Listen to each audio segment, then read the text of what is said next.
welcome to another edition of the Sports One. And we are back. We got the full crew in the house. That is what it's all about. The Yankees, out of any team in the league, are the best equipped to handle a blow like this. I think there is a higher power at play here. He's due law of averages. That dude is the ultimate scrub. It's trash. Yeah. Every person you have in there is fucking trash. Next game, you're going to see a big performance. You can see it in the end of the game, and I'm just totally stoked and excited for this. And we are back on the eve of the 88th edition of the Masters Tournament. Who is ready for some golf? Let's go, Barnes, Tony, Domac, on the eve of Augusta National. Let's go. Wow, dude, let's freaking go, baby. Unbelievable. Honestly, it snuck up so quick. So quick. Ever snuck up. Easily. Honestly. And it's interesting, too, because I feel like the Masters, almost kind of if you're doing cross-sport comparisons, it's like Wimbledon, it's like the Daytona 500, where it's such a big event that people that don't normally watch the sport tune in because it's that big. How many people? Do you know how many people watched last year?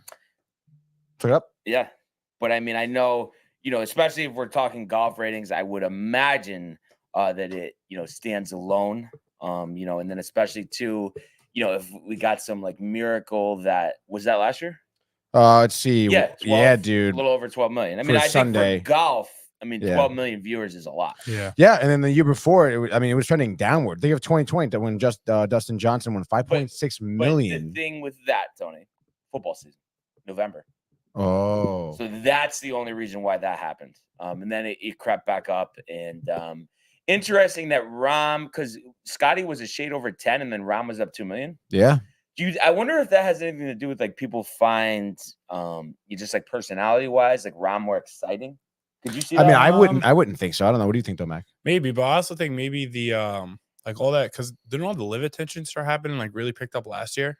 Oh yeah, maybe all that extra added stuff. attention, because a lot of that stuff. Oh, definitely. Like a typical ESPN viewer, like that maybe isn't watching like golf like that, will just see ESPN and like they're seeing golf a lot more because all that live stuff when it first happened, right? And they knew all the whole thing about like live players returning to the event, and I think that was one of the first, maybe second. Those were one of the Masters, like one of the first events that like I remember the live players actually coming back and playing in a PGA event. So I think that might have been why I got a couple more. Yeah, that makes sense. Viewers. I think that's definitely true. And it's funny, like it's at the end of the day, even though we don't like it because it makes events like the Waste Management, the Genesis, the Memorial, the Players, not as good as it could be because we don't have the live golfers. But then at the same time, these events, which would be great anyway, feel like they're ever more magnified. And I wonder too if it kind of cancels out, because we always look at it like, DJ is on live. He's not going to compete because he's not playing tournaments. But I almost wonder too, because you get into that like zombie mode, the grind of a full PGA Tour season, where because these guys on live only get to have played in these majors, that they're way more focused on it, more rested, kind of more dialed in than they normally would be. You think there's any like other side of the spectrum on this? That you're saying the other side, as in like they're not more dialed in? No, that they are. Oh yeah, definitely. Like yeah, rusty, But then again, it's like they're planning all year for this. It's right. like the other tournaments, they're not putting any it's all about these four tournaments. I think at the end of the day, and we may have touched upon this a little bit earlier this week, but I don't know, it feels like, again, look at last season where like, Phil came in, obviously tied second last year. We saw a lot of these golfers come in where, like you said, the connotation was that they're not going to be competitive because they just haven't been on this tour. But it was really quite the contrary. And it does seem like that. Yeah, they do look forward to this. And I think even more so now, I would anticipate, just because I think a lot of the juice around Live Tour kind of fell off. And I think a lot of these players you're seeing are recognizing that, like, yeah, you know what? I did come here for the money. There was like a whole big thing here. But like, I still want the prestige that comes with the PGA, because that definitely has not faltered, I think, at all. So yeah. Definitely. Yeah, absolutely. And I think because you think back to John Rahm, he won a bunch of events last year. And he alluded to this, but I think it was very tough for him this year not to be able to defend those titles and play in the tournaments I just talked about. And obviously he's looking at it like he wishes he was there. We wish he was there. They're not right now. Hopefully, sooner rather than later, they figure that out. But either way, we know these majors are going to be great, and we're going to be dialed in, and we're excited. And let's go, right? Or no? Yes. Oh my God, are you fucking kidding me? Absolutely, dude. I'm pumped for it. And it's nice too because Masters coverage before you had like ESPN Plus and even the partnership between CBS and ESPN. ESPN has Thursday, Friday coverage. CBS has the full over the weekend coverage with Nance and all of that. But it just used to be so limited. Now you can literally between Masters.com, ESPN Plus, you can watch every single shot of this tournament. And I think that is so cool. Yeah. And that's a tournament, you want to do that. And it's interesting too. And like now I think it's different because I just see Matt commenting here. In the past, he wasn't as big into golf as he is now. Like now, Tony knows specifically, like he's so excited for the course this season. Oh, yeah. But even before when he wasn't, or he would just like, oh, occasionally I will. And like he would never watch PGA tournaments. He always wanted to watch the Masters. That's crazy. Like had no interest in it elsewise. Anything else? Because it was the Masters. Yeah. That's awesome, dude. And we've always been big on tradition with the Yanks, and I know he's riled for that. I guess we could get to these comments with Kev Dew in the house. Oh yeah, of course, dude. Kev Dew, you know the deal. Early and often with a big let's go. We want the smoke. He says, look at those Knicks. Shout out to everyone's Tatum is the GOAT. He said, Gabriel in the house saying, yes, Kev Dew. Another W for the Yankees. Let's freaking go. Kev Dew, you like that? Wow, a little shot at Kev Dew. Definitely a Kev Dew shot right there, dude. We notice the removal of the Yankee boy I know. from the comments. No accident there. No accident. Josh B also in the house says, yo, fam, what up, dude? What up? Josh B was up late with us on Binge Buddies last night. What time you finished? 9:40. The way you said it, I thought you were going to say like midnight. No, I mean, well, for Binge Buddies, that's pretty late, dude, Yeah, that's true. Because I guess I was thinking gaming corner. I feel like sometimes you guys have gone like 11:30, 12. Dude, literally almost 5 hours. I think we ran once. Wow, real quick. Out at 9, actually, not even 9:30. So we were early to it. Because you said 9:45. I was like, oh, I don't know if you watched it. But. Yeah, we watched it live. Joker 2. I mean, it looks good. People have their qualms with it though. Yeah. Cool. I know Brian doesn't care, dude. Of course not. Because you know what it is, and I feel like some people think I'm ridiculous, Tomac, but at the end of the day, I don't care like in terms of how insane it sounds, but I just feel like for me, there's nothing more enjoyable in life is just focusing on sports, watching, going to as much as possible, talking about it as much as possible, and that's it. And it's like everything else, whatever. You deal with it as it comes. That's not a bad idea, but I mean, there's some movies that are still pretty sick. Oh my God, they're terrible. Honestly. No, all the Marvel movies, all the superhero movies, like those are sick movies. John Wick, don't even get me started. Oh my God, John Wick. What I would say is like on nights where like the Yankees are off or something good. Usually it's nostalgic though, and Tony knows from all the reviews he does on Binge Buddies and stuff. It's just like the new stuff is awful, but you do have classic stuff like The Sopranos, like the Christmas Vacation series, like the James Bond, dude. Like that stuff is good. Yes, that stuff is good, but the stuff today, I mean, it is a complete embarrassment. And I feel like if you grew up, Domac, when me and Tony did, you would see like, oh my God, like this was a completely different world. Like, it is an embarrassment to life. Yeah. Everything that comes out, 99%. Literally 99%. I do. Yeah, I have noticed that recently, like probably the last like 5 years, I feel like 90% of the movies that come out every year like end up being either I don't watch them or they end up being like just not good. Like I feel like it's not what it used to be, but. This year wasn't terrible, with Oppenheimer and stuff, but there were some good ones. You weren't jacked like you were for your classics, though. Oh no, no matter what, of course it doesn't matter. Dude. I could blindly say that, and I just know that it's just, especially Michael too, right? Like, yeah, he doesn't like anything. I don't think he watches. But I'm saying, but classic, like he is like right, like jacked up. Like there's certain older movies, dude. like he loves, like would watch 100 times, and it's like nothing could come close to that right now. Literally nothing. Yeah. We do also have Hot Take That's right, Johnny. dude. Hot Take Johnny from the top rope says, good morning, gentlemen. Shout out to the TCA and DTV. Nice win for the Knicks last night. That hit late in the New York Rangers and Islanders game was dangerous. Can't believe nothing was called. Yes, we'll actually get into it. And then he finishes it off with a... Let's go!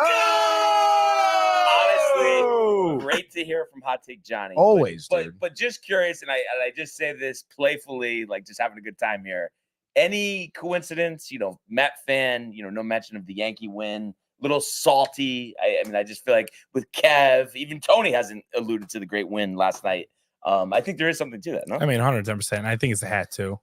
See, again, like it's just these Yankee fans trying to like pin themselves against Mets fans. Like, it's great that the Yankees won. Rodon looked pretty solid. What he fan like 6 people, right? I mean, Verdugo with the dinger early on in the game. I mean, like, what do you want me to say? You want me to be angry they won? Yeah. You want to be sad? That's happy. what you want. You want me to get a rise out of me, dude. I guess what I would say is, I think because you talk about respect, and I think us as Yankee fans could ask for the Met fan to show a little more respect, honestly, because I feel like when the chips are down, they try to go for the sword. Respect, dude. And it's just like, let's we didn't even start talking baseball yet. What do you want me to do? You want me to kiss your feet when you walk in, Brian? Let's take a step back. I'm just saying there's just something special, something magical with the Yankees. And I think, the Mets have always strived to get to that point. They're not there right now. They could be if they do things right.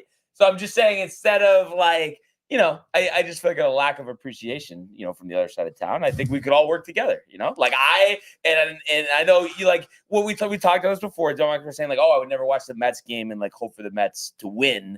But at the same time, like, I don't think he's like saying like, oh, they need to go 0-162. Like, it's like, let's have a little competition in town. Why not? You know what I mean? We could be a little competitive. And it shouldn't be anything tight. Like, that's just the truth of the situation. But I know, like, and I get it. I get it from like the other side. But I just know, looking at your face, like you're a little like, shut the fuck up. Well, I'm a little dumbfounded over what you're asking. I mean, this is kind of ridiculous. You're asking me to respect you, like I didn't even say anything bad. We're sitting over here talking Masters, and all of a sudden it's like, wait a minute, no one's mentioned the Yankees yet. I guess I think to sum it up, we're just having a good time right now. No, we're having a great time. Speaking of the other side, by the way, Jason back in the house says 10-2, baby. How about them Yankees? Let's go. And then also Rangers took the L last night. Ha ha ha! He says, thank you, refs. We just wanted the Islanders to get in and do them a solid. Honestly, dude. Just like how we would for the Mets. If we had everything clinched and the Mets needed to win and we happened to be playing late in the season, we'd maybe give them one. I think Johnny throwing some shade, by the way. Jason, the Islanders, 85 wins are cute. He means points. And he says, say goodbye to Pete Alonso, Jason. Oh, wow. And Boomer was talking about it this morning, and he literally was like saying like the emotional attachment Mets fans need to get over it. Like, it would be best for the future of the team to just trade him and get a lot of assets. I mean, at this point, again, if no one else is picking up, which it does suck though, because it's like the reason why you're getting rid of him at that point is because everyone else is doing bad. I mean, again, Alonso, he was the last strikeout of last night's game. Wasn't great. The changeup, he bit on it, whatever. And he saw that 3-run homer in the 7th, I want to say, that put him on the board. Like, he's got 3 home runs, I think, this season so far. He looks good defensively for the most part. Like, obviously, like he hasn't even heated up that much, but it just sucks to think that we have to get rid of him because everyone else sucks.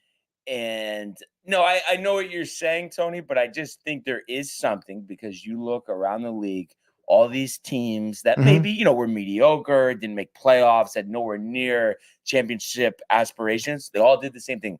They loaded up that system, developed guys, brought them along, and used their own. And that's what the Mets need to do. And they haven't done that enough.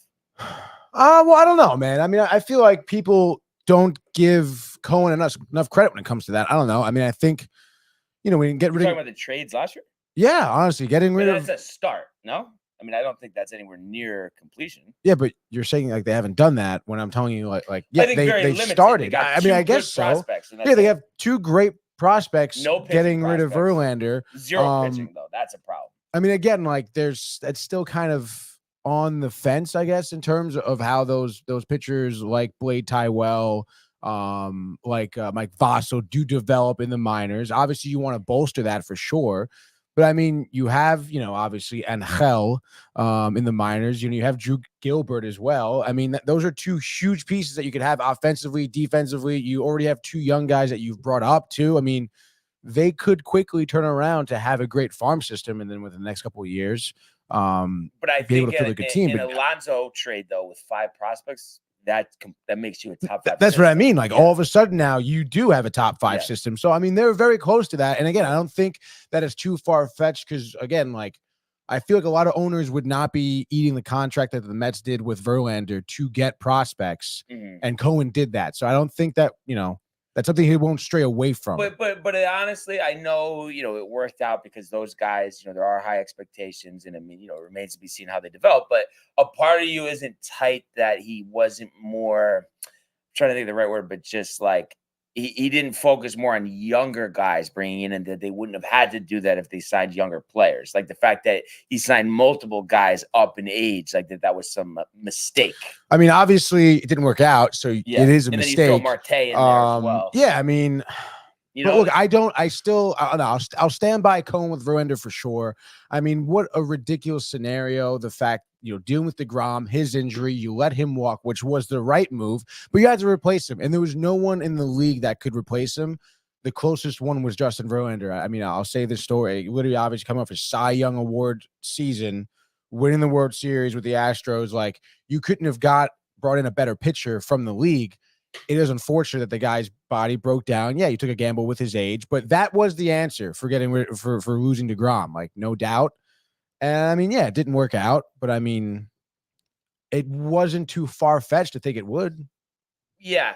I mean, I would tell you that I would probably bet that you weren't going to deal him his second year in the team. It's sad, but it's like it is kind of like typical Mets where those guys like Scherzer as well. Scherzer, everybody said for years that was the best with him with the Nationals. That was the best free agent contract they've ever seen. Like the pitcher the whole time, great 7-year deal. Both of them completely broke down after they were so dominant the 5-6 years before that. But the reason I brought up the age thing is like, that is a pattern we see no matter who you are. So I was just saying that I guess no one was available, but you just figure, I don't know. You know what I mean? That should have gone through the minds more like, hey, wait a second. Like we shouldn't rely on guys in their late 30s too often. Yeah, no, true. But again, I mean, you want to talk about, a fan base that's really impatient in terms of being successful and getting a championship. I mean, it's certainly the Mets. I mean, that and Cohen put the pressure on himself to get there right away. So there wasn't really necessarily a time to be like, oh, like give us like 3 to 5 years and maybe we'll have prospects that have developed, like the plan was to go out and get the pieces that already existed. Like you said, those were 2 dominant pitchers that should have continued to have been dominant. I mean, we've seen, older pitchers, last in the league. I mean, Charlie Morton, for example, is on the Braves right now. She's 43. I do feel like, though, for the most part, like I said, I know I guess they were kind of right at that end where, maybe you squeak out another year. But I do feel like for the most part, me and you, all the baseball we've watched, like it's like we could tell like there's just a certain point, okay, you don't touch this guy, even if like, okay, he's been pretty good, but at 39, you're going to bring him in and relax. Like there's just, you can't do that anymore. And I think now Cohen knows that. Yeah, for sure. And what do we think about Matty Boy's comments here? Where he says about our friend on ESPN Radio. You know who puts Mets fans in a bad light? Dan Grassa, dude, the ultimate fucking chief, he says. And then he says, what about LeMahieu? Oh my God. What about LeMahieu? And he says, fuck off, dude. No, I swear to God. Tight, Grassa, that whole Grassa thing, we could talk about it 100 times. I crack up, but specifically talking to Matt about it is the funniest thing of all time. Like we've had a couple conversations about it on the phone. It's just hilarious. I don't know. Like you know what I'm talking about. Like the way Matt says it, it's just so funny about him, Grassa being like that type of Mets fan and like basically what a loser he is, honestly. It's just so funny. He is kind of annoying, dude. Yeah. Like really fucking annoying. But LeMahieu. And then Jason says to trade Marte. I mean, I'm sure you would love to trade Marte if you could get anything for him. I was gonna say his value isn't great. And at this point, I mean, honestly, he doesn't even do great in the field, dude. Like, not as fast anymore. No, he's not. And then how about Hot Take Johnny says he trusts Stearns to make the right call on Alonso. And that's why I've said to you, like, just Stearns, his conservative nature, big contracts, like he's trading him. Like there's no way. Like he believes in building. You know that. No, yeah, I totally agree. He, tried to build Milwaukee. Yeah. Like Robert over here, Hot Take Johnny. What, like, you trust Stearns to do what though? He's just saying either way. Either gonna make way, the he's gonna right make thing. the But I'm right telling call. you, Yeah. come on, like Make the I'm right saying, decision. his track record, nothing would suggest $300 million Right. contract. Yeah, but I feel again, like at this point, you would think that keeping Alonso like may even look like the wrong move. You know, so it's like 100%. Yeah, I wouldn't say 100%, Brian. But I would say 100%. Just because it's like, you know what it is? It's like Giants with Saquon. You know what I mean? You're not winning the Super Bowl, but you're going to give him $15 million a season. Mhm. Why? Same thing with Alonso. Like, why are you going to pay him not to win? Why wouldn't you bring in stuff that's going to help you win I sooner? don't know. I think that's going to delay you winning by not getting that return. Yeah, I'm but just telling that's you. a tough comparison because he's a huge asset to the team. Running backs are not that type of But I position. feel like He's because a great the first Giants, baseman and your though, best bat. because Like it's the not. Giants though had such pedestrian quarterback play, Barkley was that important though. That's the only scenario. I know Right. normally, other than what Christian McCaffrey, like there's not that big of an impact, but Jones was so bad. Barkley has been a big part of the offense. Yeah, I guess so. I think it's a little tough comparison, dude. Plus, Alonso's Alonso's batting average. We had a lot of talk about batting practice. Yeah, but he's also going to be around probably for the next 10 years. You know, Yeah, like. But I'm telling you, emotional attachment better to rip off the Band-Aid. I promise you, Tony. I'm not trying to lead you down the wrong path here.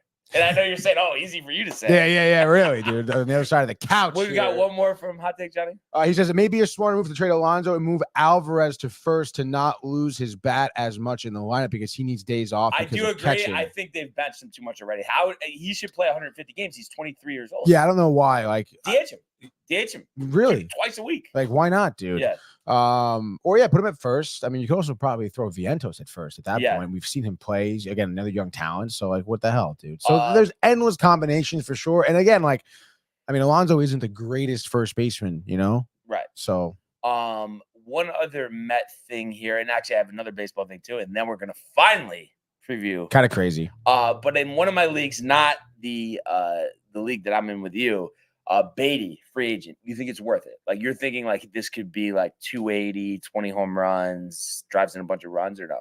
Like you're gonna pick him up because just like I kind of have like one roster spot where I don't really love. I think I have Jordan Westbrook, who like could be good for the Orioles, productive in the minors, a little older and hasn't quite developed yet. But I'm just kind of thinking like, is Beatty due for a big year? Hot start, but you need to see more to be fully confident. I mean, I think I need to see more. Yes, I will say though. I mean, he's definitely like he's not going to be getting a lot of days off. He's someone who will probably be playing 150 games easily. And also a little like teaser here for first of all, gaming quarter tonight. What time are we thinking? Oh, I was gonna ask you guys. Do you want like because it's gonna go long probably? So I mean, like normally I do it around 7 or 8. Yeah. Do you want to do 7? Do you want to do 6:30? I think let's do 6:30. I love the earlier start because then we could just take our hammer time. 4 hours. What I would love 6:30, but I have a haircut at 6:30. Well, also though, but you fucking made a haircut appointment on today? The haircut was made like 3 weeks in advance. But Tony, I feel like it's easy though. He could just go. So was this, dude? I mean, it doesn't matter when you guys start. I just honestly just don't even show up today. I mean, I'll be at 7:15 nearby. Yeah, it's in Sean. Oh, okay. Yeah. So I'll be here at 7:15. It only takes 30 minutes. I'll be here at 7. They just make this bald. Wait, and then are you trying to play the show or NHL? I mean, I've never played NHL. So if you guys want a competitive game, then you guys, I'm going to be playing. We'll play NHL till he gets here. Yeah, sounds good. And then when he gets here, you can play him in NHL.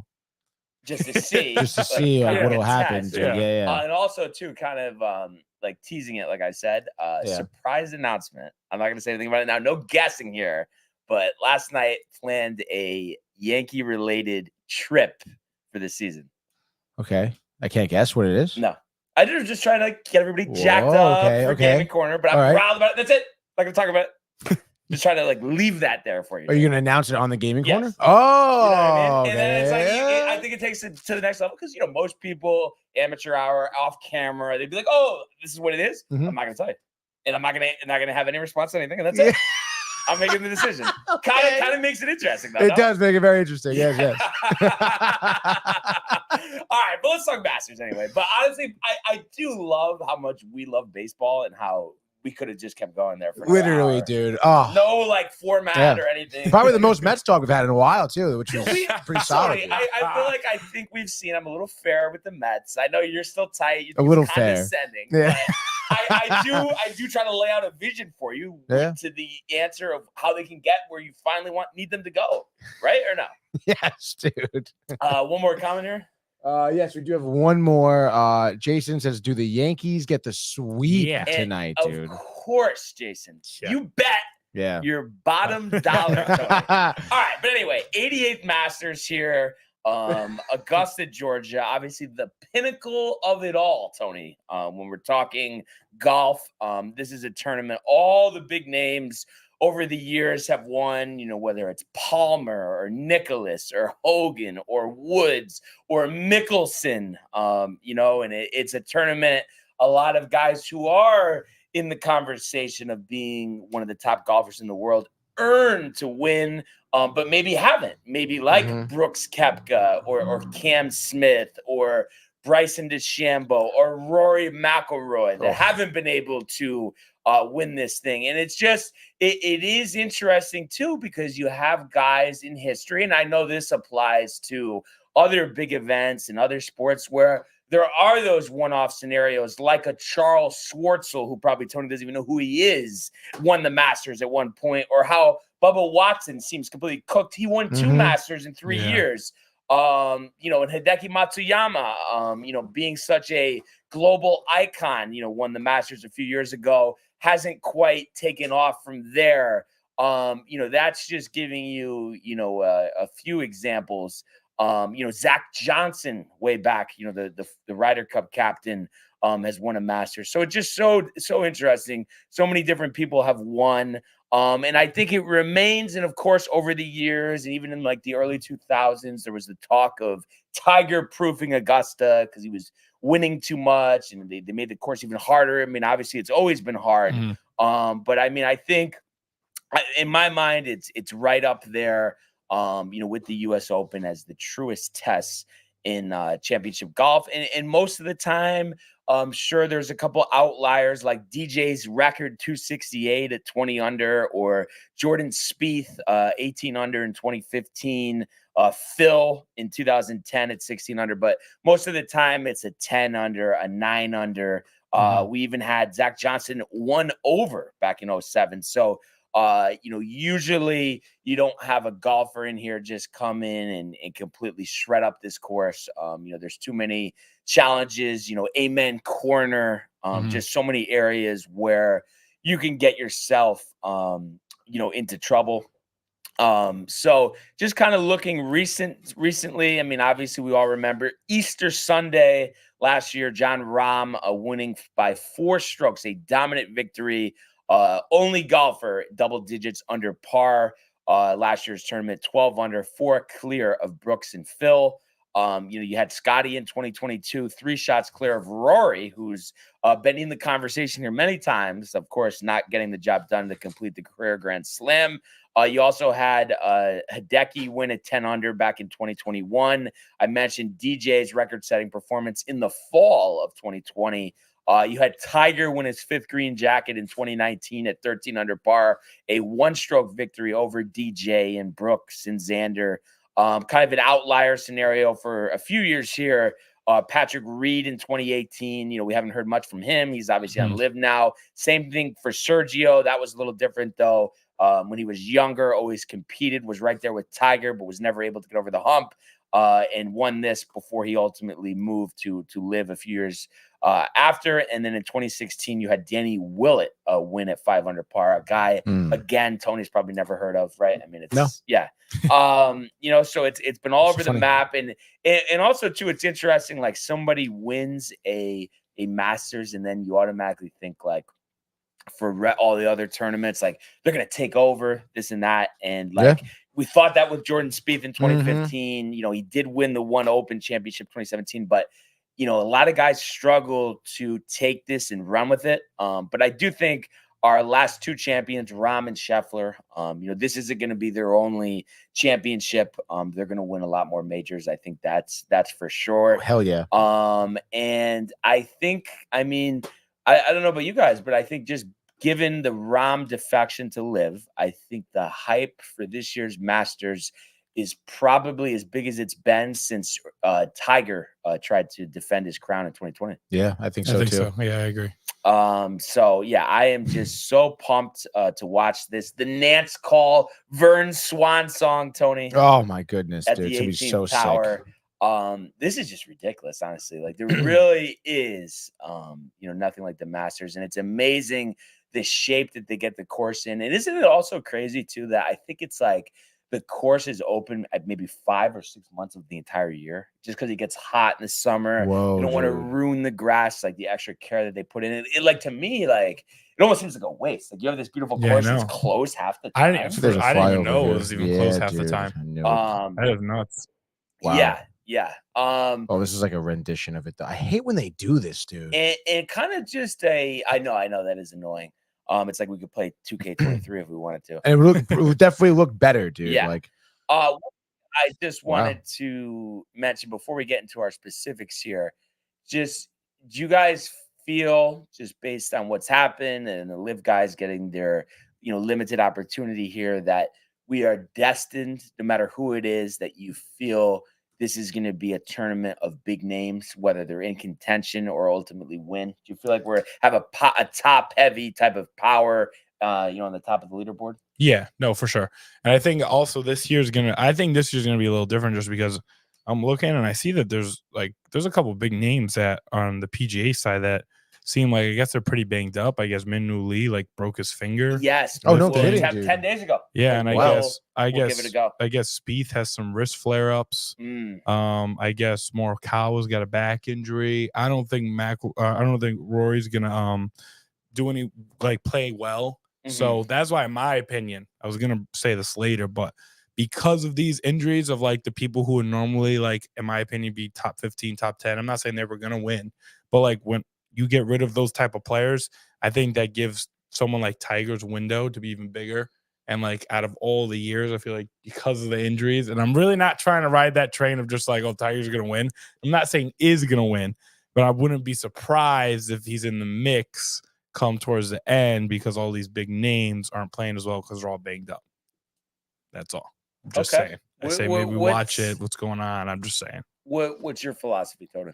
On Tiger? No, well, that, Or- but also just generally speaking, you think it's going to be a star-studded leaderboard at the top? Yeah, I think so, dude. You don't think Honestly, it's a Danny Willett? No, I don't think so. I think Rahm's going to be in it. I even Scotty. think, of course, obviously. I do think Rory will be in it too. I don't think he's going to miss the cut or anything. I know you said that earlier. Maybe a 75 on Sunday or no? Yeah, maybe a blow up on the last couple of holes. Maybe Yeah. the back 9 on Sunday or something like that, where he drops down to 7th or 9th or something. But I can see where Domac is coming from. Again, I didn't know about some of the injuries the guys had. So again, that definitely may bump Tiger Woods up. But again, I mean, you talk about injuries. It seems like Tiger is the king of that right now. And actually, yeah. Speaking of Tiger, before we go winners, let's do Tiger predictions. Starting with you, Tony. Oh, wow. Starting with me. So tough, dude. I don't want to hope he misses the cut, but I don't know. 28th. Let's go with 28th. Which okay. I think he would take. Yeah, I mean, I so know he too. wouldn't admit that because he wants to win, but I think that would be pretty positive for his golf future. What do you think? I don't know. Maybe I'm gullible, but I've been hearing rumors that he's been locked in. He's been cutting other things out of his life. He's been really focused on the Masters. The hookers? Yeah, like that, everything. So he's been super locked in. And now, I don't know if I said fuck. That's what he was doing. Well, I don't think he needed to pay for him. It seemed like he was kind of just getting what he needed. No? Yeah. No shot, dude. What are you talking about? I mean, I think Tiger on the prowl. You don't think he was really pulling in stuff left and right? Yeah. I'm sure. Open his wallet. I think he'd rather spend on the bottle service. Tiger on the prowl. I mean, I think he didn't really care. I think it was just money this, money that. But I think it just there was literally so much that he could get that where there was no way he needed to do that. Yeah, no, for sure. Well, after the Masters is over, maybe we can bring him in and we can all talk about it, dude. But with the hype train going on, I'm hearing about it, and now I'm seeing a couple of these injuries about people that I thought were going to be in the top 10 and even try and compete. I feel like that's opening a window for him. He came out the other day and said he wasn't ready for the Genesis Invitational at the time when he played it. That's why he played the way he did. He's back on track to this once a month tournament kind of play, I guess, that he's going to do for the rest of his career. So I'm all bought in. So I think he's going to be in top 10 because of these injuries. I don't know if he's going to win. I don't know if he's going to fail at the end. What place? Give me 8th. All right. 8th. Brian? No. I wish I could say that, honestly. And I wish I could just pull a Michael and say, he's gonna don his 6 green jacket. But you know what? Maybe That'd it's a be little sick. reverse psychology on him because I know he's tuning in right now. But I think he's gonna miss the cut. Because I always rile for the time. No. Honestly, that's probably most realistic here. Yeah. I think really. It's like, don't get it twisted. I want to see it more than anything. Like, I literally will not golf on Sunday if he's in contention, to be honest. Like, to see it. Like, need to see it. If he's literally leading, are you kidding me? I might go to Augusta if that's the case. Saul saying Eldrick wins Z green jacket. Anything on Eldrick? Tiger Eldrick Woods. Oh, really? Eldrick Tiger Woods, either one. Oh. Come on, Tony. I figure you know that, being the big Tiger guy that you are. It's a big Domag's big Tiger guy. Let's get to it. Winner, sleeper, Tony. What do you got? Sleeper I actually didn't really think about, but the winner, I mean, I called it at the beginning of the year too. For the second time in 3 years. Scotty Scheffler. Scotty's return. Dude, I mean, I don't know. Again, I know it may sound chalk, but I don't know. I'm going to stick with my pick here. So it's a great pick. I know it is. He's obviously favorited here at plus 400, which is kind of crazy. I feel like some of the lowest odds for any tournament this year. A Tiger type of odds. Yeah, it kind of is crazy, dude. And then, I mean, I guess the sleeper pick. Tigers at plus 12,500, by the way. But you know who else is? Steven Yeager, dude. Oh, actually, it's plus 15,000, dude. Give me Steven Yeager, the Jägermeister, who I'm forgetting what tournament he won this year, dude. It was like 2 weeks ago. It wasn't Valera. It wasn't Valera. Copperhead? Yeah. Valsparo? Yes, it was. Valsparo, It was. Yeah. Copperhead, dude. Copperhead. Yeah, the nice shirt there, Domac. Yeah, dude. The hoodie shirt, dude. Hey, ooh. What do you think, Domac? All right. So last year, this is kind of an emotional pick. Last year, I was really pulling for Brooks to win, and then he just folded at the end, and I was very disappointed. So we're running it back. He's finally going to do it. He's going to get it done. He's going to win. And then my sleeper, I mean, I guess it's not a sleeper because every time he plays in tournament, people say he's going to come back and win. So, I'm going to say Tiger, but it's only because, I'm telling you, these injuries are going to it's going to play a part. When you have 3 big names like that, in my opinion, would be in the top 10 if they're healthy, that are not going to be in the top 10 now. And personally, I don't think Rory's going to do anything. I think, if anything, I think my crazy mind, I think Rory is better out of missing the cut than Tiger does. I have no faith in Rory. Where did he place last year? Did he miss the cut last year? No. I think he finished in the top 10. I don't know where he finished, but 10th, I think. Oh, but did he miss the cut? Actually, I thought he did miss the cut. Might have missed the cut. I think he did miss the cut. Let's see. But I'm telling you, with this window of opportunity, it's going to help Tiger. So okay, and it's I had even round 1, 5 overs round 2. But I'm gonna throw money on it too. I'm gonna put $10 on Tiger. I'm gonna put $10. Put 1,000. I don't have 1,000, but I have 10. Sell that hat. So a couple things here, like we had talked about locking in the picks. So it's not that I was copying. I had this vision a while ago. I did say Brooks, so I'm going to stick with that. Heart of a champion, the intensity, Tony. He's ready to go to battle. That's crazy, dude. So I think he'll have, a great 4 days here. It's a great pick. So close last year, so close a couple years ago. And then give me Aske Bahadia as my sleeper. Obviously, winning last week. I know it's tough to go back-to-back like that, but I mean, he's got some talent. So I'm really excited to see what he can do in his second Masters. I can't wait to watch this. And I guess one other thing I was going to ask, because I was thinking about taking this, it was one of the the head-to-head matchup options. Love those. I think the odds are the same. I forgot what they are. Maybe call it minus 130 for both of them. But Tiger versus Phil. If it was you guys putting cash on the line here. Phil second, but has struggled recently on Live, but he was second last year. Obviously, Tiger withdrawing. What do you guys think? Who would you take? I mean, I guess I know you're going to say Tiger, right? Well, I mean, I'm going to say Tiger, but that's also because I feel like Phil, since getting second last year, Sucks. has been on a decline, and I think like a little bit of his age is finally kicking in, and I think it's just it's more Phil than it is. It's more Phil declining than it is Tiger being better than last year. So, What about you? I would take Phil. Phil, yeah. All right, dude. You think Wait, what? Heads up, dude? You think he whatever, put just a be couple like Want shekels to bet lunch on it, dude? Honestly. Dude, if Phil puts money on it, yeah. Are you kidding me? And then how about Saul going with the Victor Hovland call, which is a good one. A great one, Tony's dude. made that one before. Yes, dude. And then he says, I can't root for any live scumbags, which is interesting. I mean, hey, man, people have taken sides there, so. Yeah, but I've always liked Brooks, honestly. And I get it, too, because he thought he was done with that when he hurt his knee. So I don't think he expected to win again, honestly. Winning that, PGA Championship last year at Oakland was something. So, yeah, excited to watch this. Tee times kick off tomorrow at 8 o'clock. The ESPN 8 a.m. Let's go, baby. And then, of course, masters.com as well. And then ESPN, first and second round coverage. So pumped up. Can't wait to hear Jimmy Nance once again in the booth. Going to be a good one. But let's go now to the world of Major League Baseball.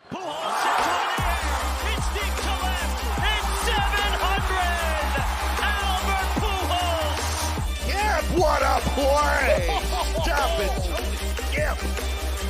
And Alonso cracks one of the Mets win the ball game! Out of sight!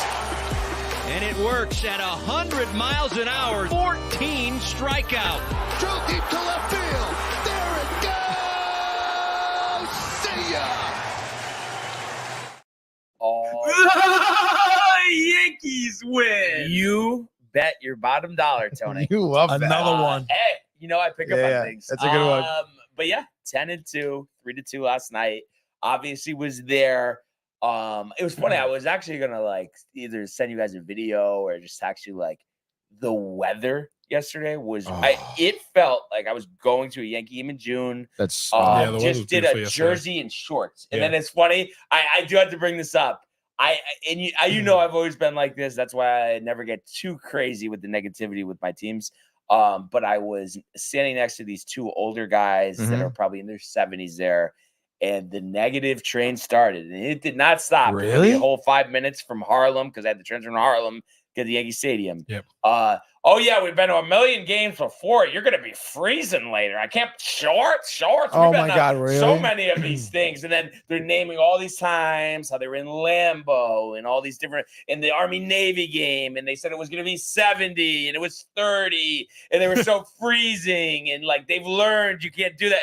And then they take it a step further, Tony, with the negativity. They go, yeah, you gotta enjoy every Yankee game. I mean, you never know. This could be our last one. You never know when the big guy upstairs calling you. I mean, my God, that's the reality. And then going on about that and how, they kick us out of Billy's. We're too old. We nurse a beer for 4 hours. Isn't that stop? I understand that it's a pattern for the elder generation, but I think it's a lesson to all of us never to be that person. It's so ridiculous. Yeah. There's no reason for it. We all need to enjoy every moment and not just think that the sky is falling. It's so ridiculous. That really is crazy, dude. That was the whole train ride. Luckily it was 5 minutes because it's just a from Harlem to Yankee Stadium. Okay. So yeah, just had to get that out there.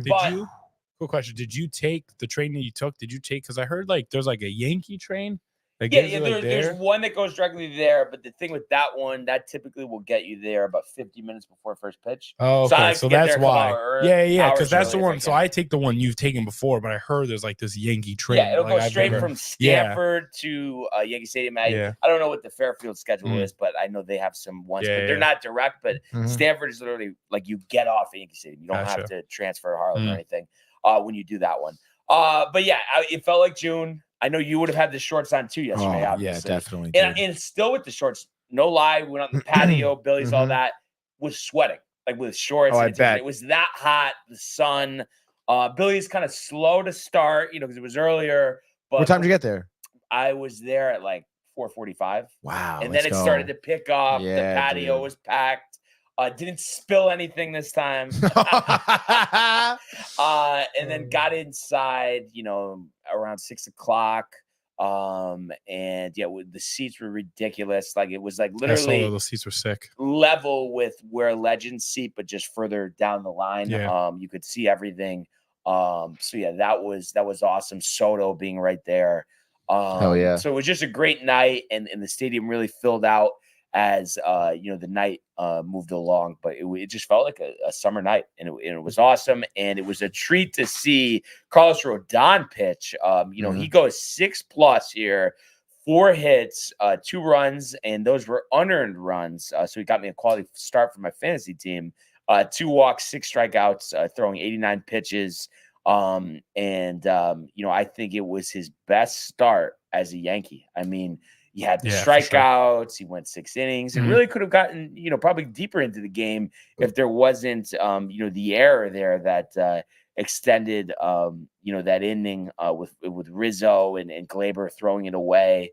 That kind of gave them some trouble there. But luckily, after the Marlins scored 2 runs there on the 7th inning, Hamilton and Holmes, the last 2 innings, perfect, locking it down here for a 3-2 win. So Clay has been great to start, 0 ERA. That was his 5th save. On the offensive side of things, Soto had a hit. Stanton, every time he was up, he hit the ball hard. Had a couple outs right at people. You could tell, me and Corey were talking about it. He's dialed in. So it was really nice to see that. I am excited about Stanton. He really has that pop off the bat that we haven't seen. They had a review too on Anthony Volpe. See, from my angle, for our viewpoint, it kind of reminded me of how we think we know what we're talking about from center field. I was like, that ball is fair. That ball is definitely fair, but they showed the replay just curving on the left side there to go foul, which was tough because he had a couple good rips as well. And speaking of rips, Verdugo got the scoring going with a home run there in the 2nd inning to right field. So that's what we had in mind when we acquired Verdugo, the defensive grip, but the fact that short right field area that he could pop a couple out, and he did that to get the scoring going. I mentioned Stanton. He had an RBI double, and Soto also driving in a run as well. So they get 3 runs, 7 hits. So not, this robust offensive performance, but the fact that you win a tight game, your bullpen's been great, and the fact that Carlos Rodon, I think that is big. He had some tough spots that he worked out of, whether it was walks or a couple hits here and there. But Rodon, clearly, I think head and shoulders has looked so much better than he did last season. And I think that's everything for the Yankees without Garrett Cole right now. Yeah, if he can keep it just like this, I'm 100% content. Give me 6 innings, give me 6 strikeouts, couple runs, 2 runs, 3 runs. Like I said, those are winnable games. And if he could just give us that with Garrett Cole and how everyone else has been pitching, I think we'll be more than fine. And then Judge with 3 walks and a hit. I'm pretty content with that. I'm happier now. Yeah. Those are 4 great at-bats. The only thing I was talking about during the game that I was kind of like confused about, like, I don't know what replay you saw there, but the first inning, I mean, maybe I wasn't looking at the right thing, but I thought Soto was safe. Oh, when he slid home, and it looked like he got under the tag and his hand was on the bag. It did seem like that. I didn't see any replays though. Oh yeah, because you were there. I don't know if they really put it on the screen, but I was looking. I don't know, dude. You couldn't tell from where you were sitting. But yeah, no, that was tough. I hate those plays at third, and it seems like whenever it's your team, it's the ball is hit with the third baseman's playing up. The guy's caught because he's off the bag. And he's hit so quick. But I guess it's one of those things. I mean, how do you avoid it? You have to be off the bag. You want to score on a single. Literally, dude. And it's just you get kind of unlucky in that situation, But yeah, I hate that. But yeah, I mean, what do you think here, Tony? I mean, Rodon. I mean, you got to be somewhat impressed, no? Yeah, you want to be, like you said, impressed. You want to feel pretty electric about it. But I don't know what. I didn't see, a ton. I saw some of his highlights, a couple of his strikeouts. I mean, what was like an outstanding difference that he had? Just that the fact that he had control, like he just seemed kind of focused. The fastball constantly 95, 96. We saw a lot of 92 last year. Big difference there. I mean, we saw with Stanton's grand slam at 93, even though it was in 93, it's hard to blow that by hitters, but when you can locate 95, 96 up in the zone in that perfect spot, like we're playing the show and we're going for a strikeout. Right. I mean, that's and right now, I mean, we need Rodon to really be our ace till Cold comes back. And then you think about, far ahead here, but about playoffs. I mean, he's got to be our solid Yeah. number 2 starter, and the money he's making. I mean, Yeah. we paid him Oh, really yeah. to be our number 1 starter. Yeah. pretty Really? much. Yeah. And now he had what, 89 pitches? You think he could Yes. have gone another inning? Runners were on. Yeah. I could see why Boone wanted to get him out of there because he Right. hasn't had many good starts as a Yankee. So the fact that you could get a fresh reliever in there, Hamilton, he's been solid. I know he had that kerfuffle, as you Right. would say, Tony. Again, now this is the day of Tony. We had the day of Matt the other day. Yeah. But over the weekend, I think he's going to be one of the best relievers in the bullpen for them. And Clay, 7 pitches. I mean, Uncle Clay. There we go. Right? Yeah, absolutely love that. And you mentioned Hamilton too. I mean, 2 good innings. Yeah. Used 3 pitchers here to win this game. A tight 1-run game too. I mean, it's a literally perfect game for your bullpen right there. Yeah. And to win 10 out of 12 to start, I mean, that's all you could ask for your first 4 series. I mean, that's a lot. That's a lot to win your first 4 series. Not easy to do. It doesn't matter who you're playing. It's a grind. The Yankees haven't had too many off days. They will get some rest after tonight's game. 7:05. Marcus Stroman looking to follow up 2 outstanding starts. We saw the one on Friday, Tony, in person. Yes, we did. But he's a guy I think is very important, especially if you can count on him as your 3 starter or even 4 starter with Nestor. I mean, that's a 4. If everybody's dialed, I mean, that's a pretty good 4.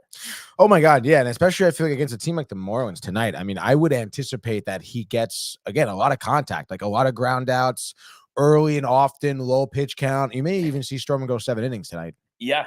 So that one again, 7:05. And he will be opposed by Weathers, who is David Weathers, who I thought pitched on the Mets. Maybe I know he pitched on the Guardians or the Indians, whatever.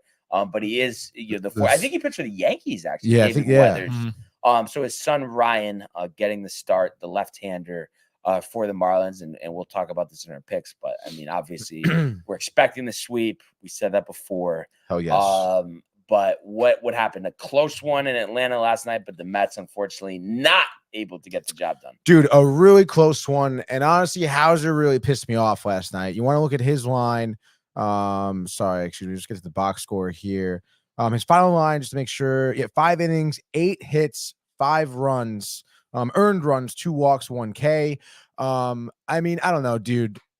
This was going into this game. I was like, all right, Hauser, he could be good. Like I was kind of hopeful. First pitch of the game, plunks Acuna. Okay, like already like runner on. And then of course Ronald steals his way to third base all of a sudden. And I don't know, dude. Just. Why are we starting games like this? This is not exactly how you want to start a game at all. Giving up hits left and right. Hauser is another pitcher in the rotation that just has such hittable pitches, dude. What did we say? It's batting practice? Oh, batting practice. Yes. We did say that often yesterday. And it just sucks because his fastball clocks in around 93, which is not great. He has this sinker that he obviously struggled to locate right away. Again, first pitch, you're already have no control. You're hitting Acuna, walking people. And like I said, I mean, the Mets just have not been playing great baseball. After last night's game, with Acuna stealing all those bags, they're 0 for 21 with picking off runners who are stealing, which is really atrocious. And in the game. It really is a difference in the game. I mean, again, like Acuna all of a sudden goes from first to third, and then I think Ozuna had like a bloop single, and then again, it's 1-0 already. You're 10 minutes into this game, it's 1-0. Absolutely brutal, dude. Bless you. Thank you. Go, Mac. You all right, dude? Allergies? No, I got hit a little. I feel it. That one just came out of nowhere. Really? No, I've been feeling great. I got hit a little bit this morning with the allergies. It's tough, honestly. So again, first inning, you're already down 1-0. Of course, no offense. And then bottom of the third, I mean, Hauser blows up even more. I think in the bottom of the third, he starts off that inning giving up 6 straight singles. That's nuts. Absolutely ridiculous. And again, I understand, like, it's a tough lineup to get through, no doubt. But it's like, I mean, you got to figure out what to, you just can't be doing that, dude. It's absolutely atrocious. Would you send him down now? Honestly, yeah. Like you just get out of my fucking face, dude. Like over Tehran, you'd rather have Tehran. At this point, sure.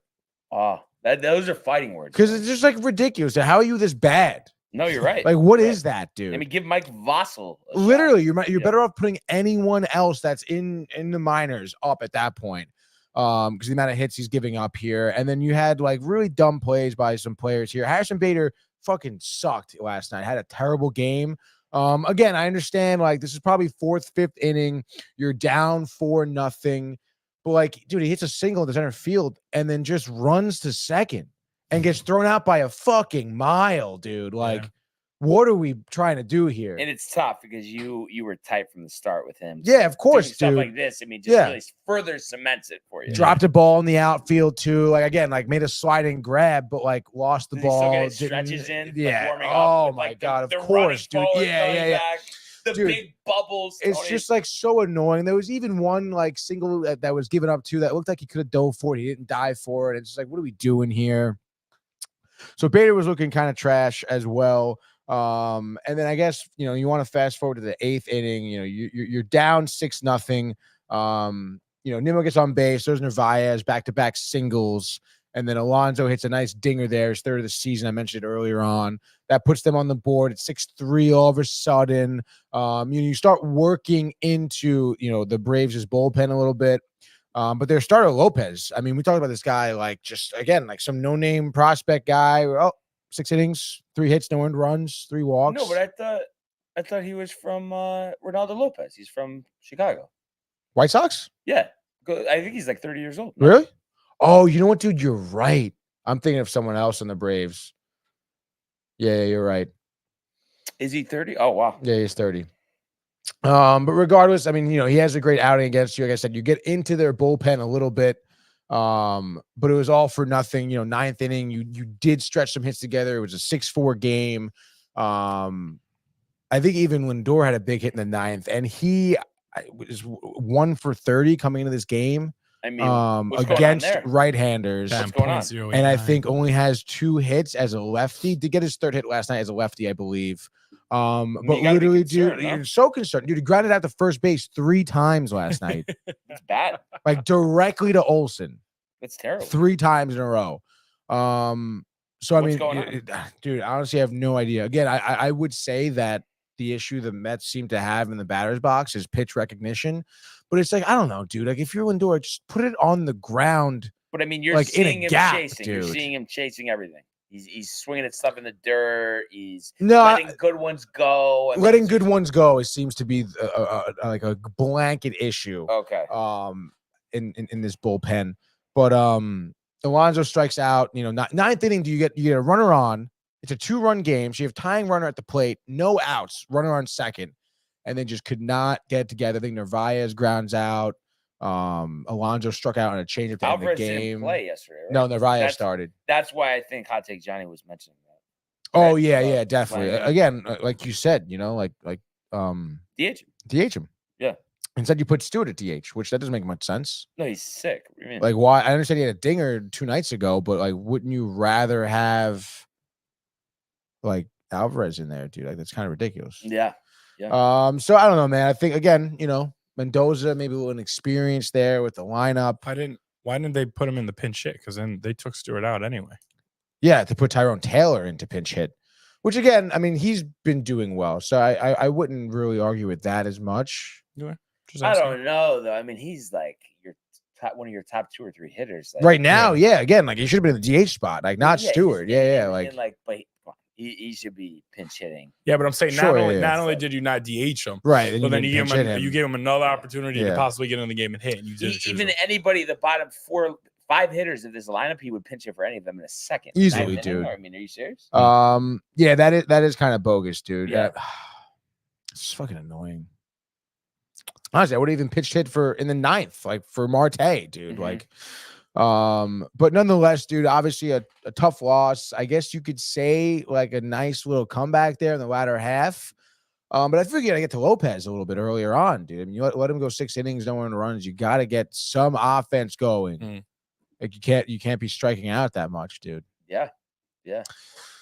But I guess hopefully the bats can heat up a little bit more across the board. But I mean, it doesn't look great, dude. And you win one of the next 2, you split the series, though, right?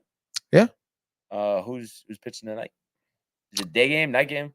Night game, probably, right? Night game. I want to say it's Quintana. If memory serves me, sorry, stand by, guys. Let me just double check. Yeah, it's Quintana. Quintana versus 7:20 start.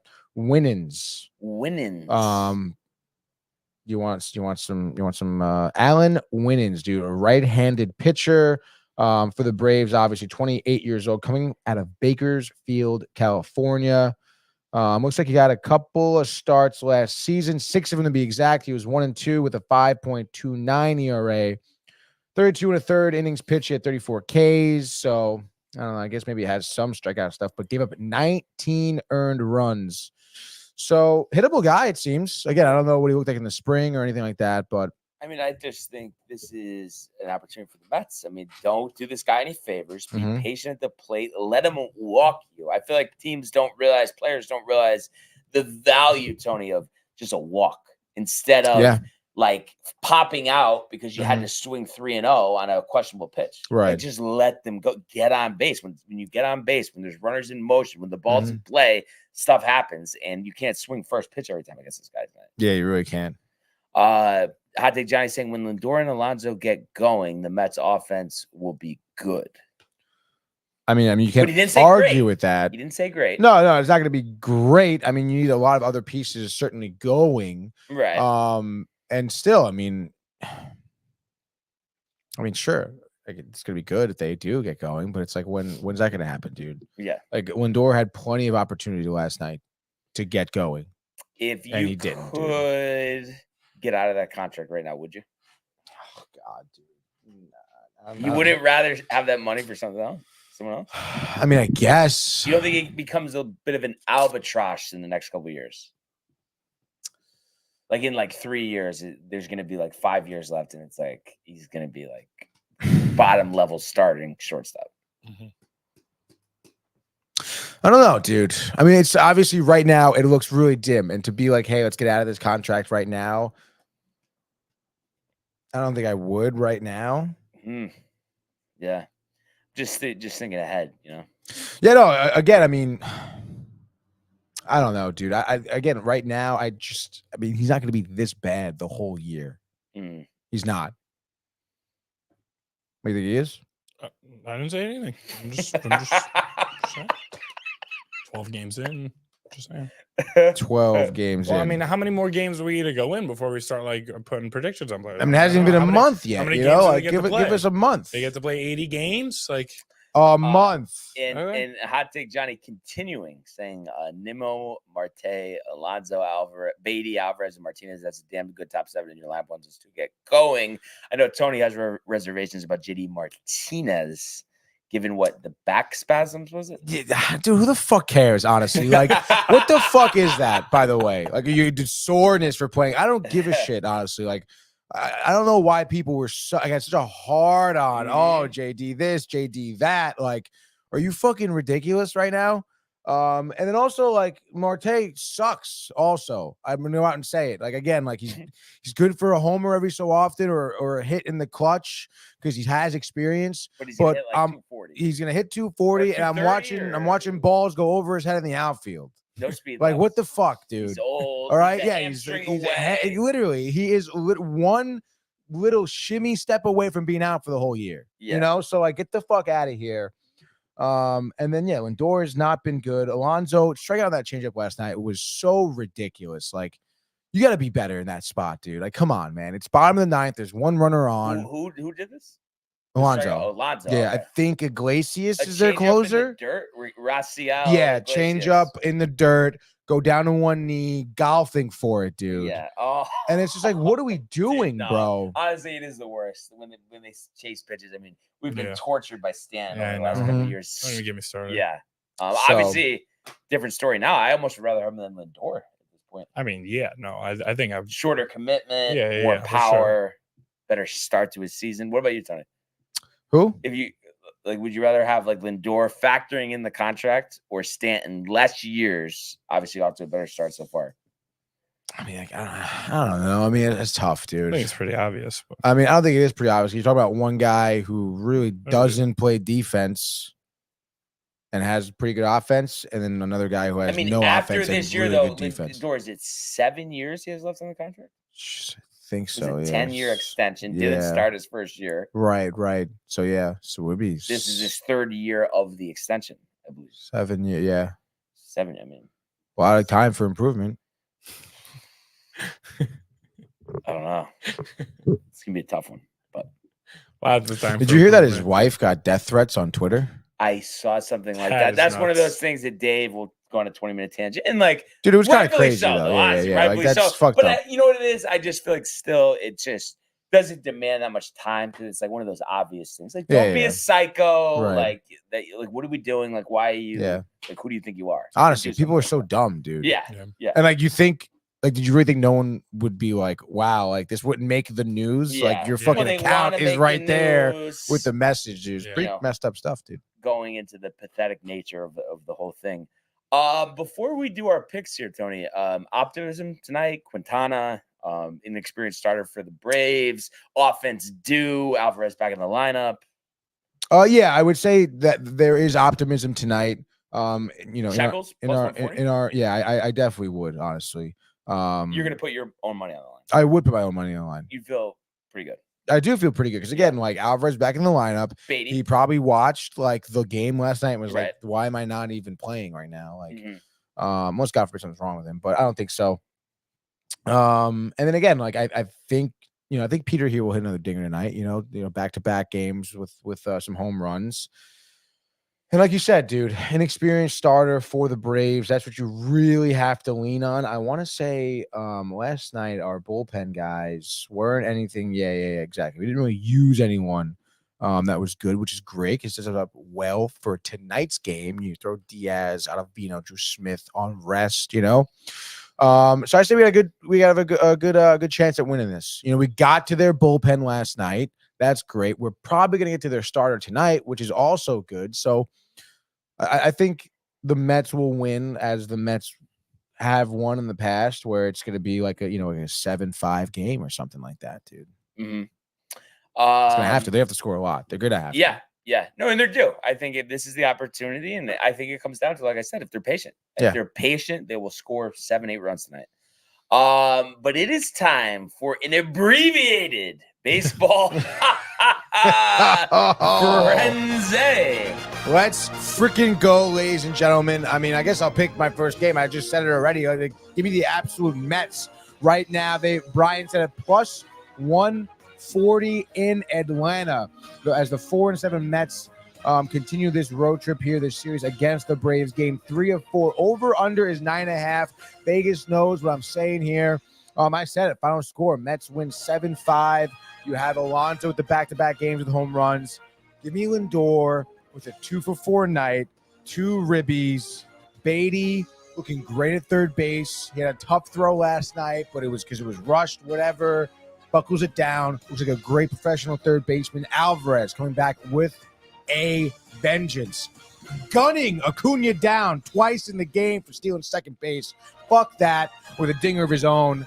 As I said, Mets in the over 7-5. What do you got, Brian? Let's go. Let's do 2 New York wins. That was a saying of ours. I think it was the season before last. Anyway, I think Stroman, another 6 scoreless. And I think we're going to see a lot more offense for the Yankees. I think they were on the cusp last night of breaking through. We know how close Volpe's ball was to going fair. Stanton hitting stuff on the screws. I was just taking a quick gander here, so 8.5. I was going to say the under, but I'm going to say the over, and I'm going to say that the Yankees, I think tons of runs on the board. I think they hit like 5 or 6 home runs tonight and win like 10-2. Stroman 3-0. Wow, dude. Or actually, no, 2-1. 2-1. Yeah. All right, dude. I'll go to my next game. I know, tough here. I think I'm going to go with Seattle, though. Looks like they're on the road here against Toronto. Have beat them. Oh, actually, they lost. They're due for the win, the Mariners here. Logan Gilbert against UC Kikuchi, dude. Gilbert not having a phenomenal start to his season. 3.5 ERA. Talented, though. Still very talented. Bound to get his first win of the season. I think that will be tonight. Give me 6 innings out of him. Let's say with 10 strikeouts, 1 walk, 3 hits given up. Kikuchi gets popped there.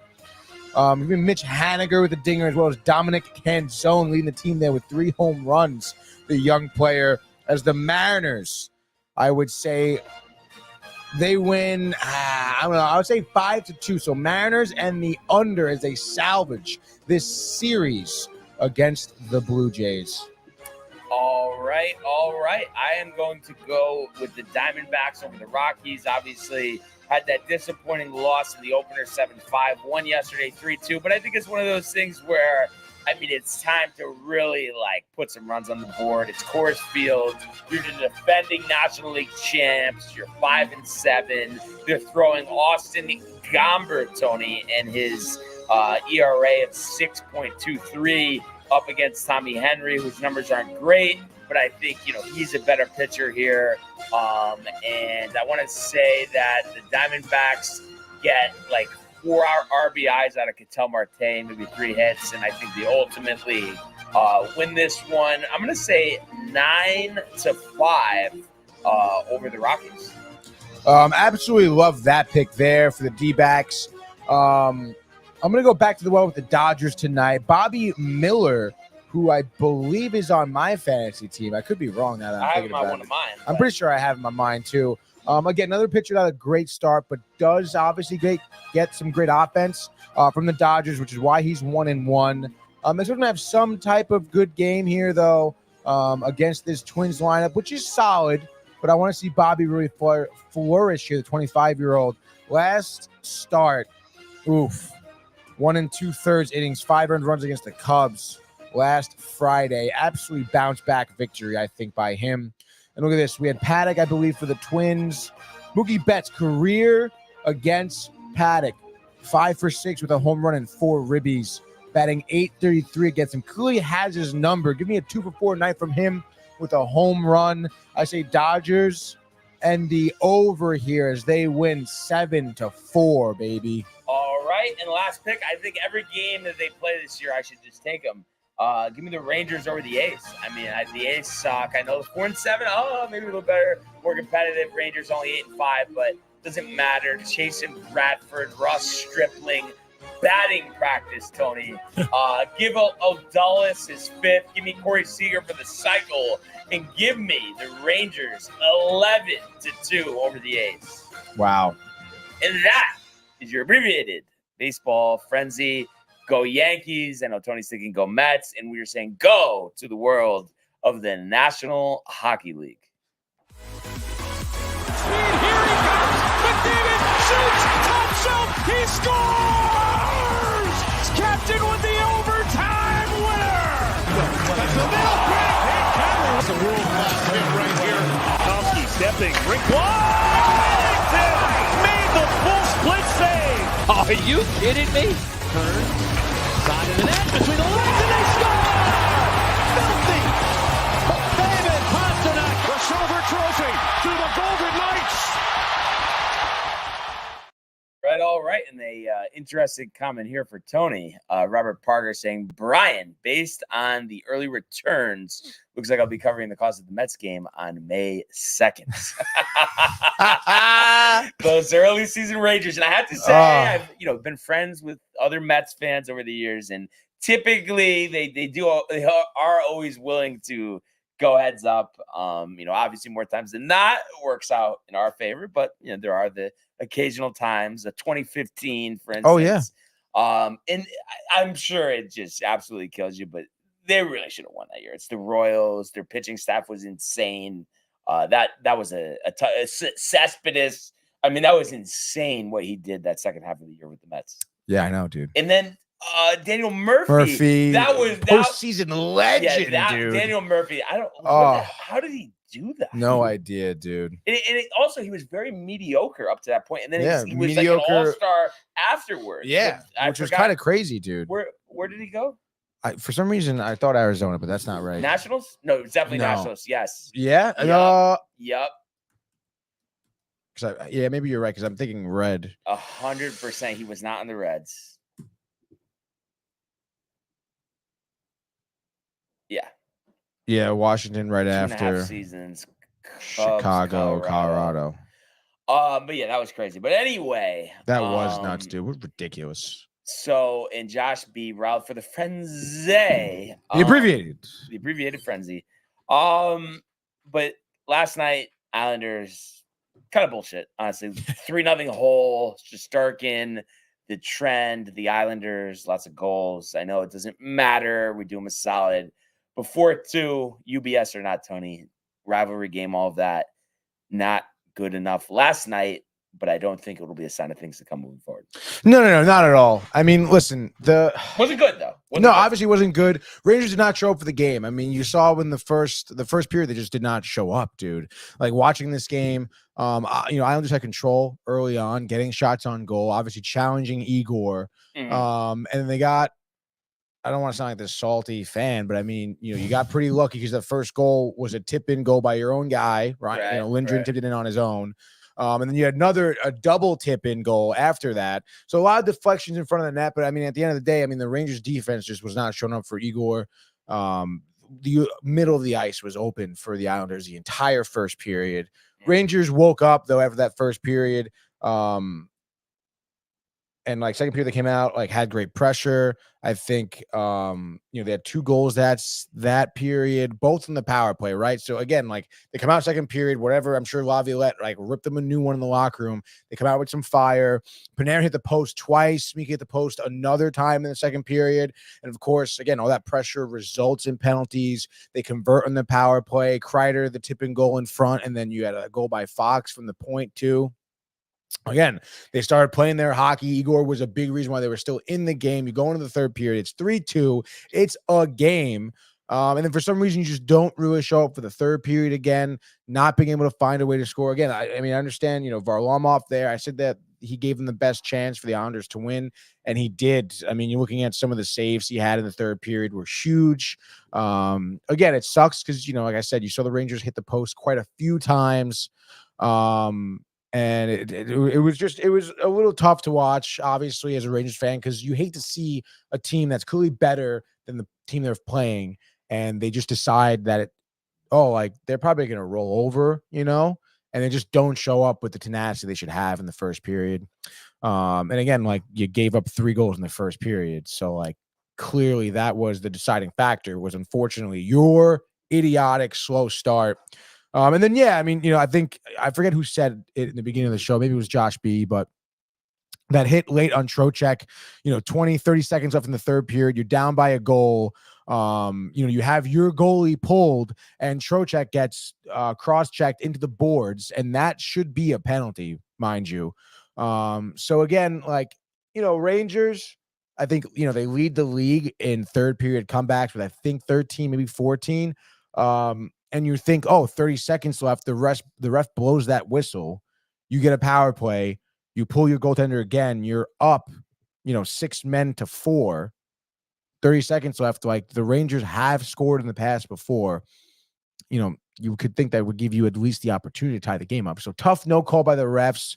I think certainly at that point, the refs were like, this game's over, and just either weren't looking, weren't paying attention, didn't give a shit, whatever. But again, for the Rangers, doesn't matter other than just, the New York rivalry. So I don't know. It's just on to the next game. Yeah. Flyers in Philadelphia tomorrow. I think you're right. I just looked it up. Yeah, I know. Rangers at home. Well, really? They're home? Yeah. I wonder if the attendance will be any lower, day 1 of Augusta, Tony. But I guess it's at night, so maybe not. Actually, that was stupid. I was just curious what Augusta, dude. What it was gonna say. How much do you think your bottom dollar would? How many bottom dollars would it take to get into the game if you had to guess tomorrow? To walk in the door? Mm-hmm. I don't know, man. Like worst, like the cheapest ticket, 120, 143. Pretty close. See, I think we know now that's like our strategy. Where next season we plan like a game or 2 at the end of the year, because and then mindful eye other times. Yeah, that's when you're gonna get the lowest price. Because like I think even if you looked up that game at the beginning of the season, it would say like 180. The prices definitely went down.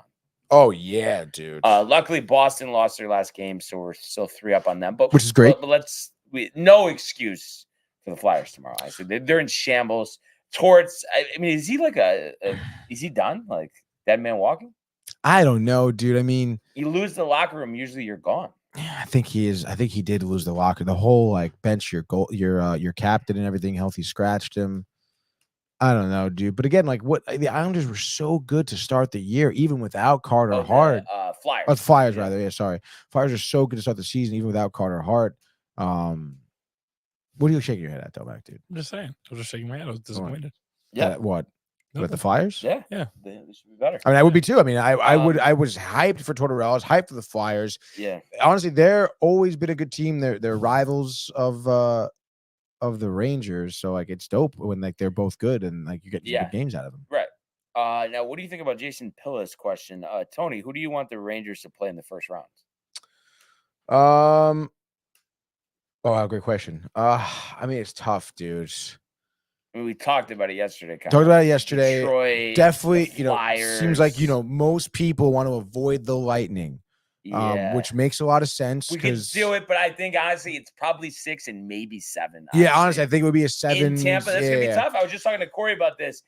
Completely different atmosphere. He's been to so many games because he used to go to school in Tampa. Oh my god, dude! I bet. And again, like that's a veteran team who knows what they're doing in the playoffs too. Victor Hedman, and look what happened last season. The wild card team goes to the Cup. Like the Tampa Bay Lightning are like they're made for that position. Right. But we should have the number 1 seed on lock though. Like we should win. Like 3 games left or no? I think there's 4 games. 4 games left. How many in hand though? We have the same amount of games played as Boston. I know that. Oh, okay. Yeah, because now there's no more. Yeah, we 79. have 3 games. Yeah. Oh, yeah. Sorry, 3 games. Just win. Yeah. I mean, I think even if we go 2-1, I mean, shouldn't we be good? I mean, yeah, I think so. We're up 3. So how would I wonder. Yeah. No, literally, that if we literally 2-1 would be great. And I wonder who Boston's playing. Penguins, who are playing for a lot right now. And I know normally, given their pedigree, you wouldn't want to play Washington, but I wouldn't be that nervous, honestly. Again, they don't have as much talent, as the Lightning do. They really don't. I think, or Pittsburgh, arguably Pittsburgh too. Pittsburgh will be a battle. Pittsburgh will definitely be a battle. I think I would land them with the Caps, to be honest, dude. Because I don't think they have the longevity to last in the postseason either. There's no way, dude. Detroit or Philly, preferably, but they're probably not going to make the playoffs. Right? Philly or Detroit? Not, yeah, I don't think so. I think it will be Washington, Tampa Bay for the wild card spots. And then Hurricanes, Islanders. Do you give Islanders puncher's chance or no way? No, honestly.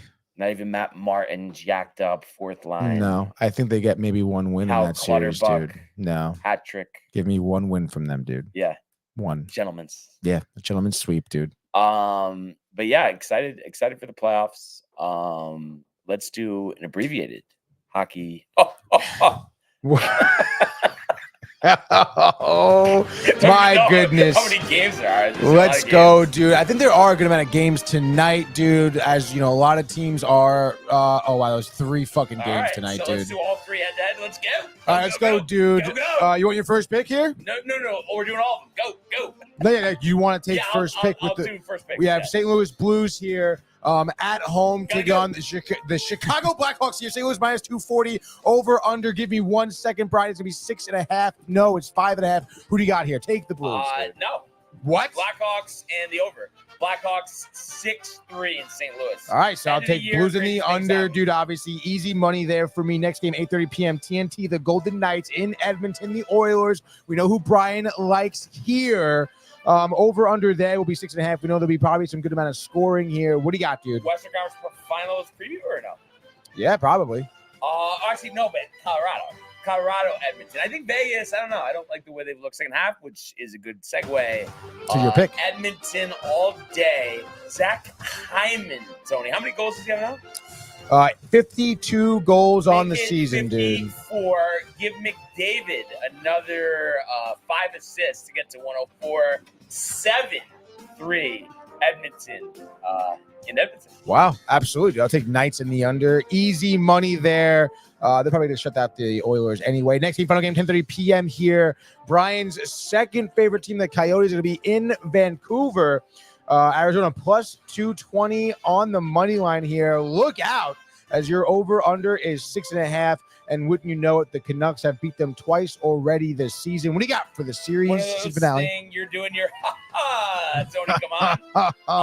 But yeah, give me the Coyotes. End of the year, crazy things. Ingram shut out. 3-0 Coyotes. Keller, right. Patrick, Josh B. And that right there, You have to pick. No? Canucks in the over. I'll take. Oh, Go head to head, whoa, right on each whoa, one. whoa, whoa, Let's whoa. freaking go, dude. All Easy right, money, you dude. didn't really enunciate. I didn't get a score. I didn't get anything. Doesn't matter, dude. Give me Canucks. I don't know, 7-0, dude. How about that? JT, what a season, huh? Makes you really wish you had him on your team, dude, Yeah. doesn't it? And it's funny because we did. But it was Cap, and then it was the rebuild. Both, right? Yeah, I guess it was a little bit of the rebuild. It was the trade with McDonough and Miller to Tampa Bay, dude, for I guess St. Louis. And who the hell was that other guy who was an absolute bust? I think he's still in the league. Vladislav Nemetsnikov is the guy we grabbed from Tampa Bay. Supposed to be really good. Lasted a few seasons on the Rangers. Gone now. Obviously, JT doing well. Wow. I mean, but you know what, Tony? It doesn't matter because I mean, all roads. Yes. No, in all seriousness, all roads led us to where we are. Honestly, very true. We are in a great position here. Speaking of great, I believe Michael Theophil has some He says choice words. best sports show out there, all sports, no BS. Also wanted to say Giancarlo being a beast this year. Pumped for the gaming corner later tonight, dude, he says. Let's go. Honestly, Michael jacked. That'll be sick. Maybe I'll win a game of NHL finally. I know I I'll won't be. see you at the stadium today. I know I brother. won't be falling asleep in the third period like I did last time. Oh my goodness, dude. Bated breath. Stanton jacked, Tony. Yeah.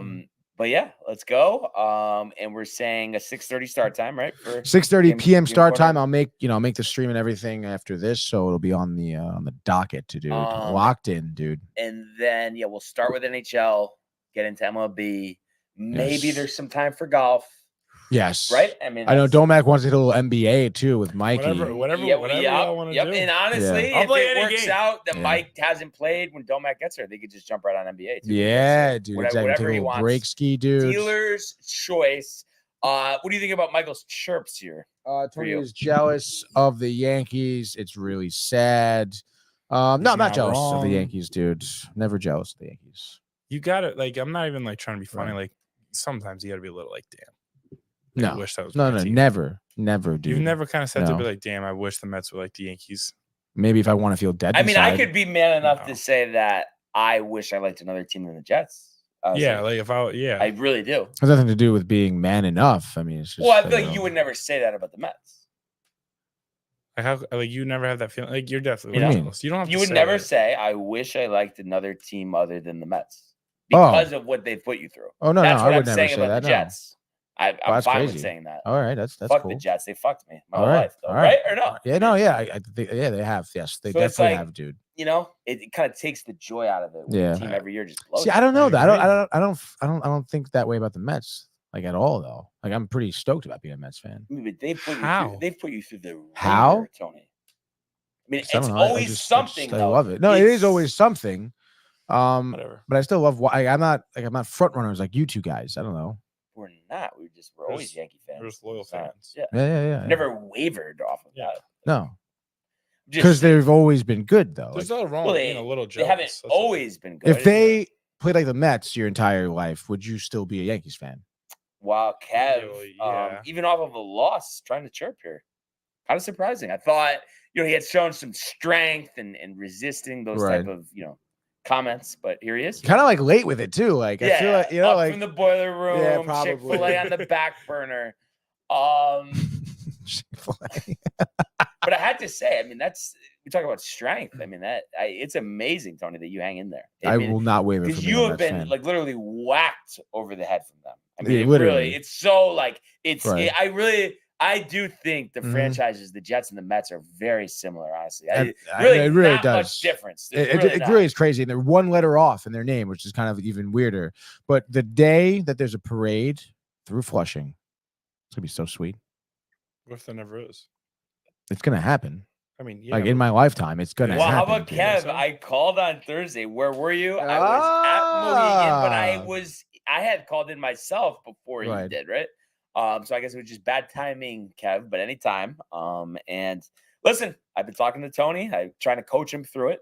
Hopefully the Mets, get things going here, and it's gonna be a fun summer, right, Tony? Oh, it's gonna be a great summer. As a Yeah, it Yankee is. fan. Great summer. I'm stoked. Last question for you, Tony. I know you're as tight as you could be, so I could ask anything at this point. Do you if the Yankees do make a run, they're in the World Series, in all seriousness, do you feel like you will enjoy watching it? Of course. I have enjoyed watching every World Series since forever. Do you feel like any more? Because as you would say, like New York and all that. Yeah, I would try to go to a game. Are you Yeah. fucking kidding me? Like Yeah. a World Series game in New York? Like you'd be so dumb not to go to a game like that. Yeah. Again, Joe Back was with me like he's crazy. What is he doing? I don't know. You're from Oxford, Connecticut. Like, what do you care about New York? Just because you're from Long Island doesn't mean I'm just Staten not Island, allowed. you Or dumb Staten fuck. Island, Sit same down, In the island, dude. thing, On the same island. thing. It's What's not the same difference? thing, dude. I don't understand. This isn't the Valley, okay? It's not just one big All shitstorm I'm area, saying okay, is, like, dude? if the Mets were in the World Series, I wouldn't want them to win, and I wouldn't Yeah, want yeah, to yeah, watch them. You know what I'm saying? which Like, I when the did Red it Sox- in when the- 2015. No, I was Right. pissed. Like, Yeah. I think my mom Right. tried to say, like, oh, Yeah. like, nope, Like, no. nope. So- So again, strength with Tony here, but I think it's what the Mets have done to him. Like, why would New York is better when there's a sports team doing well. Like the city is better. Yeah. Like it's good for everybody, dude. Islanders, It's though. I don't know people about everybody. like Islanders, you that but make it bad. good But for the you're What about telling it? me this year this is not Yeah. going to happen at all. But let's just say somehow Rangers play the Islanders first round. Islanders knock us out, win the cup. You're telling me you're enjoying every moment of that. No, because they knocked us out. So what are you Yeah. talking So about? that's what I'm saying. So you're saying, oh well, New Yeah. York, but then if they knock out your team, then everything's different. Basically, is what you're saying. Yeah, it's good for Sure. the economy. That's about I mean, it. again, like I don't have a huge disparity with the Yankees because we never Play. Subway Series when we do play. It typically doesn't even matter, dude. Mhm. It's always Like- close too. It is always close, and I Yeah. feel like we've always gone back and forth too. Right.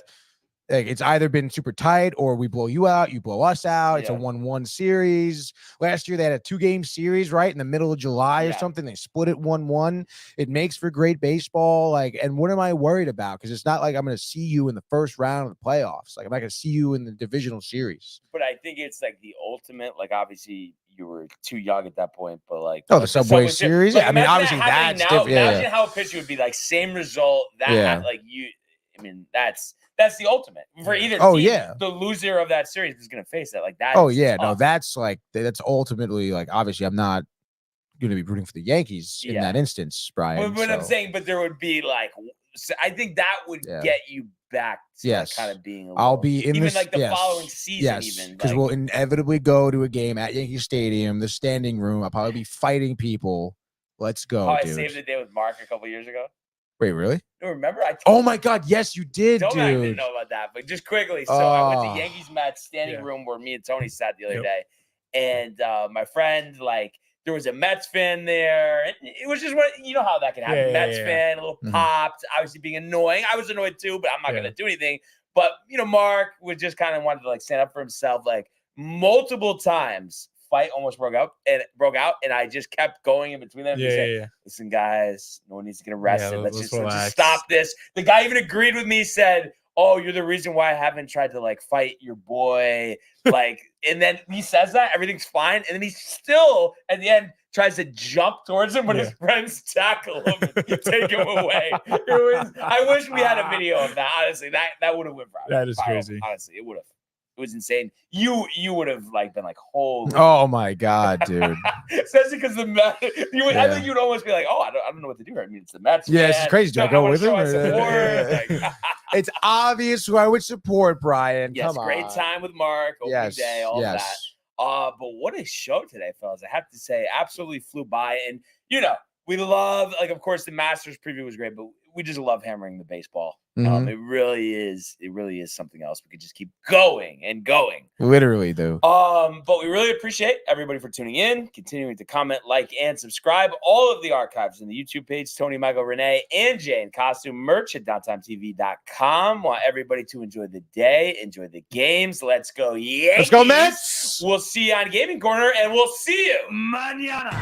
Hey guys, Tony here from Downtime TV checking in. I want to thank all our fans out there who's been liking, subscribing, sharing our content. You guys are the best. You guys are our bloodline. You make us love what we do.